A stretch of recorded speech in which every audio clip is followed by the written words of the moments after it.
Assalamualaikum warahmatullahi wabarakatuh. Perkenalkan, nama saya Ahmad Irawan dari Universitas PGRI Palembang, Prodi Pendidikan Jasmani. Di sini saya akan sedikit memberitahu mengenai yang pertama, mengapa seorang guru perlu merencanakan pembelajaran bagi siswa ketika di dalam kelas. Yang kedua, apa yang direncanakan saat ditetapkannya sebagai seorang guru penjaskes tahun pelajaran baru. Dan yang ketiga, apa saja perangkat pembelajaran beserta komponen-komponennya. Yang pertama, mengapa seorang guru perlu merencanakan pembelajaran bagi siswa ketika dalam kelas? Menurut saya, ketika kita sudah menjadi seorang guru, maka harus merencanakan pembelajaran. Karena yang pertama, agar tidak terbata-bata dalam menyampaikan materi kepada siswa. Terus yang kedua, paham tentang isi pembelajaran dalam materi. Yang ketiga, siap saat siswa mulai aktif bertanya kepada seorang guru. Karena kurikulum sekarang, siswa diwajibkan aktif di dalam kelas. Maka dari itu, kita harus tahu, paham tentang isi dan juga materi yang akan kita ajarkan pada saat itu. Yang keempat, mengetahui tentang step by step dalam memulai pembelajaran. Contohnya pembuka, yaitu berdoa dan juga mengabsen satu persatu siswa. Terus yang kedua itu adanya isi. Isi itu pembelajaran tentang materi. Terus yang kedua, mengadakan tanya jawab antara siswa dan siswa atau siswa kepada guru.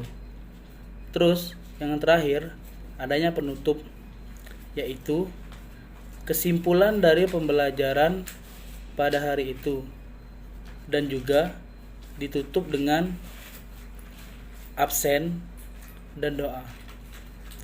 Gunanya absen kedua itu agar kita mengetahui jumlah murid yang masih ada di dalam kelas ataupun berada di dalam lapangan, agar kita sebagai seorang guru bisa mengontrol jumlah siswa yang ada pada saat pembelajaran dari pertama sampai terakhir. Yang kedua, apa yang direncanakan saat ditetapkan sebagai guru penjaskes tahun pelajaran baru? Jika saya dipilih menjadi guru penjaskes pada tahun pelajaran baru, maka saya akan merencanakan, yaitu yang pertama, mencari tahu tentang pembelajaran baru yang menggunakan metode seperti apa.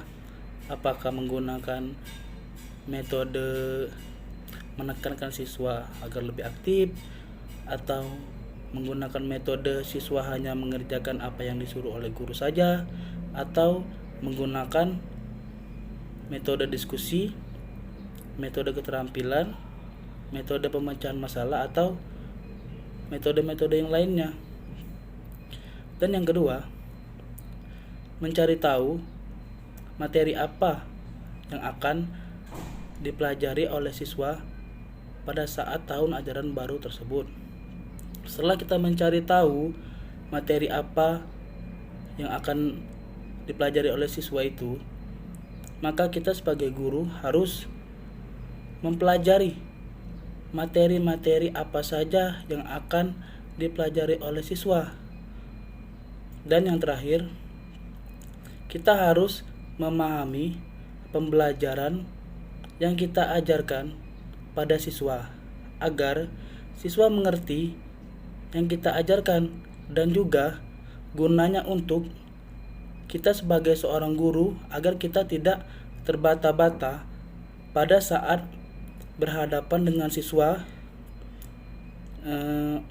dan siswa juga cepat mengerti apa yang kita ajarkan, apa yang kita sampaikan, dan materi apa yang kita sampaikan kepada mereka.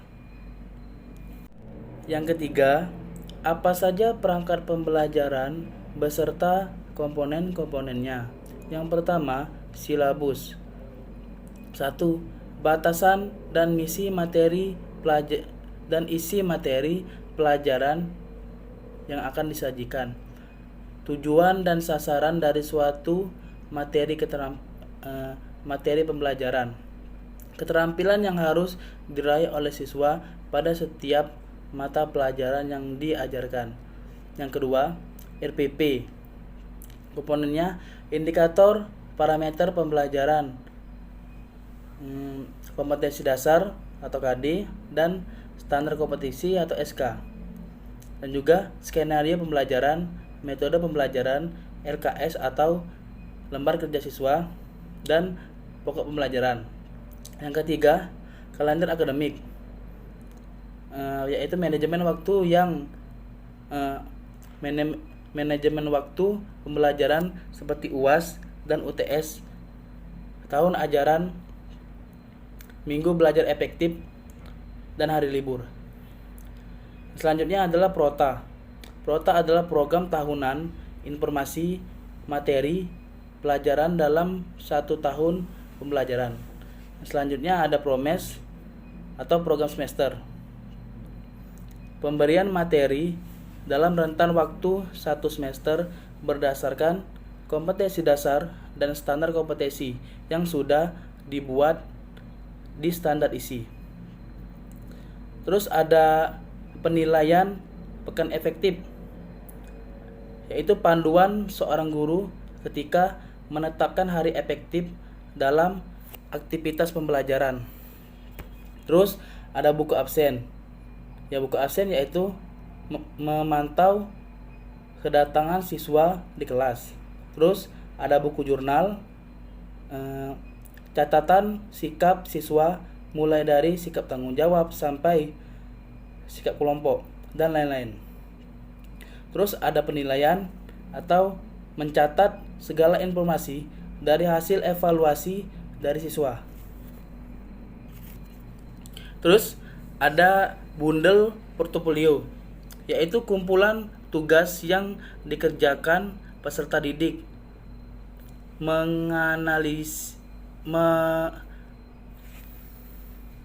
mengawasi setiap peningkatan yang dilakukan siswa dalam aktivitas pembelajaran agar seorang guru mengetahui cara yang baik untuk mengembangkan kemampuan siswa dan metode atau model apa yang harus ditetapkan atau diterapkan. Selanjutnya ada bank soal, yaitu isinya soal-soal untuk mengembangkan daya pikir dan penyelesaian masalah pada saat aktivitas pembelajaran. Dan yang terakhir ada media. Media itu contohnya pada saat presentasi, seorang guru harus tahu media apa yang tepat untuk siswa dan cocok untuk siswa agar mereka lebih mengasah daya analisa dan kreativitasnya. Dan itu saja perangkat dan komponen-komponen dalam pembelajaran. Sekian dari saya menjawab tentang pertanyaan mengenai mengapa seorang guru perlu merencanakan pembelajaran bagi siswa ketika di dalam kelas, terus apa yang direncanakan saat ditetapkan sebagai guru penjaskes tahun pelajaran baru, terus apa saja perangkat pembelajaran beserta komponen-komponennya. Lebih dan kurang saya mohon maaf, kepada Allah saya mohon ampun. Wabillahi taufiq wal hidayah. Wassalamualaikum warahmatullahi wabarakatuh. Salam olahraga jaya.